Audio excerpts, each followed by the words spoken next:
Hello viewers, তো তোমরা যারা 2026-এ ক্লাস 10-এ পড়ছো, আসন্ন তাদের সামনেই ফার্স্ট সামেটিভ পরীক্ষা।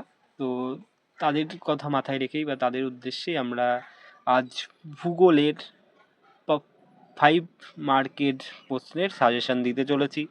এবং আমরা জানি যে আমাদের ক্লাস 10-এ ভূগোলে দুটো চ্যাপ্টার রয়েছে, একটা প্রাকৃতিক ভূগোল থেকে রয়েছে আর একটা আঞ্চলিক ভূগোল থেকে। প্রাকৃতিক ভূগোল থেকে আমাদের দুটো প্রশ্ন থাকবে, একটা লিখতে হবে। আঞ্চলিক ভূগোল থেকে দুটো প্রশ্ন থাকবে, আমাদের একটা লিখতে হবে। সেই যে 5 মার্ক আমরা কোন কোন প্রশ্নগুলো পড়লে সেই 5-এ 5 পেয়ে যাব, অবশ্য 100% কমন পেয়ে যাব, সেই প্রশ্নগুলোই আমরা আজ তোমাদের সাজেশন রূপে তোমাদের সামনে তুলে ধরবো। তো আমরা দেখো যে প্রথম চ্যাপ্টার যেটা রয়েছে, প্রথম চ্যাপ্টার যে আমাদের দেখাই, প্রথম চ্যাপ্টারটা যেটা রয়েছে যে বহির্জাত প্রক্রিয়া ও তাদের দ্বারা সৃষ্ট ভূমিরূপ। এই চ্যাপ্টার থেকে আমরা যে যে প্রশ্নগুলো 5 নম্বরের জন্য সাজেশন হিসাবে রেখেছি তোমাদের সামনে তুলে ধরছি। দেখো, প্রথম প্রশ্নটাই আমি রেখেছি যে নদীর ক্ষয়কার্যের ফলে সৃষ্ট 3টি ভূমিরূপ সচিত্র বর্ণনা দাও। এখানে আমাদের খেয়াল রাখতে হবে, আমাদের কিন্তু উদাহরণও দিতে হবে। তো প্রথম প্রশ্নটা হয়ে যাচ্ছে নদীর ক্ষয়কার্যের ফলে সৃষ্ট 3টি ভূমিরূপ চিত্রসহ এবং উদাহরণসহ ব্যাখ্যা করো। দ্বিতীয় প্রশ্নটা দেখো, আমরা রেখেছি হিমবাহের ক্ষয়কার্যের ফলে গঠিত যে কোনো 3টি ভূমিরূপ চিত্রসহ বিবরণ দাও বা ব্যাখ্যা করো। এটাও কিন্তু আমাদের উদাহরণ দিতেই হচ্ছে। এবং পরবর্তী দেখো, আমরা দেখেছি যে হিমবাহ ও জলধারা মিলিত কার্যের ফলে সৃষ্ট প্রধান 3টি ভূমিরূপ চিত্র উদাহরণ সহ ব্যাখ্যা করো। 3টে প্রশ্ন। এবং আমরা আরো দুটো প্রশ্ন রেখেছি, তোমাদের দেখাই। হচ্ছে শুষ্ক ও মরু অঞ্চলে বায়ুর ক্ষয়কার্যের ফলে গঠিত প্রধান 3টি ভূমিরূপ চিত্র উদাহরণ সহ বর্ণনা করো।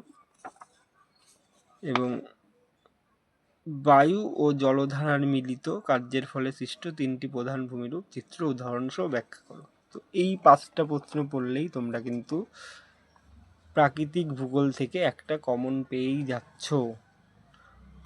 দুটোই তোমরা কমন পেয়ে যেতে পারো, কিন্তু তোমাদের যেহেতু একটাই লিখতে হবে, তো সুতরাং আমি বলবো যে অবশ্যই একটা কমন পেয়ে যাচ্ছ। এবং এগুলোর যদি তোমরা উত্তর পেতে যাও অবশ্যই আমাকে জানাবে।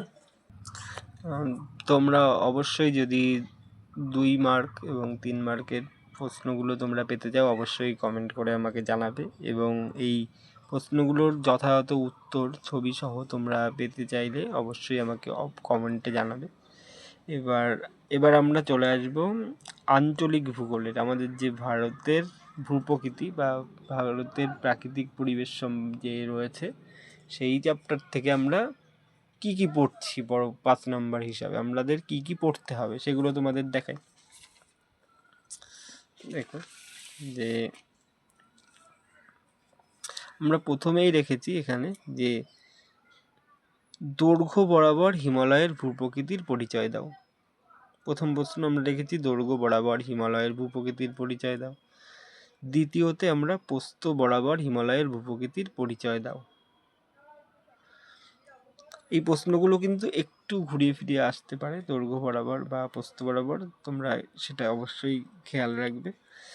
আর 3rd নম্বরে আমি যে প্রশ্নটা রেখেছি ভীষণ ইম্পর্টেন্ট, যে উত্তর ভারতের নদ নদী ও দক্ষিণ ভারতের নদ নদীর তুলনামূলক আলোচনা করো বা পার্থক্য লেখো।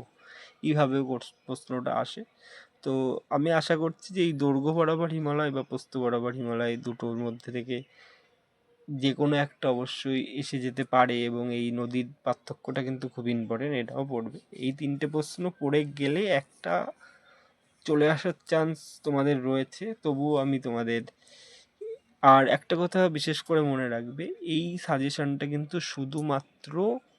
শুধুমাত্র প্রথম ইউনিট টেস্টের উপর ভিত্তি করেই, যারা একদম 5 নম্বরের প্রশ্ন বেশি পড়তে চাইছো না, শুধু ফার্স্ট সামেটিভের জন্য, তাদের জন্য কিন্তু এই সাজেশনটা। এবং পরবর্তীতে আমরা যখন টেস্ট বা ফাইনালের সাজেশন, সেটা কিন্তু এই চ্যাপ্টারগুলো থেকে আরও প্রশ্ন যোগ হবে, বিশেষ করে আঞ্চলিক থেকে। তো শুধু প্রথম সাবমেটিভের জন্য আমরা এই অল্প প্রশ্ন রাখছি। তো আর তোমরা যদি এক্সট্রাভাবে কেউ মনে করো যে না আমরা এক্সট্রা আরও কিছু প্রশ্ন করব, তাহলে তোমাদের আমি অবশ্যই বলবো যে তোমরা এই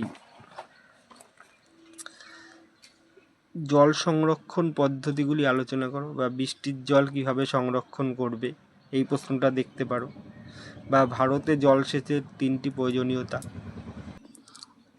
এবং তোমরা ভারতের জলবায়ুতে মৌসুমি বায়ুর প্রভাব আলোচনা করো। এই প্রশ্নটা কিন্তু দেখে যেও।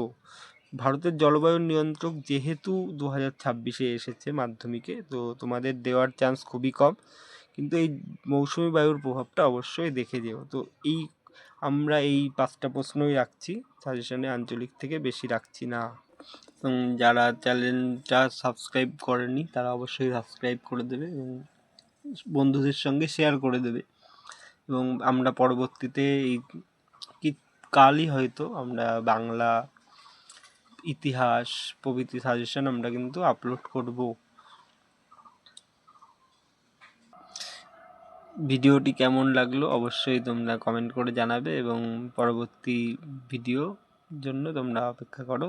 খুব তাড়াতাড়ি আমি পরবর্তী ভিডিও ইতিহাসের 5 মার্কস, বাংলার কোনি থেকে, তা হারিয়ে যাওয়া কালি কলম থেকে, কবিতা থেকে আমরা সাজেশন নিয়ে চলে আসবো শিগগিরই।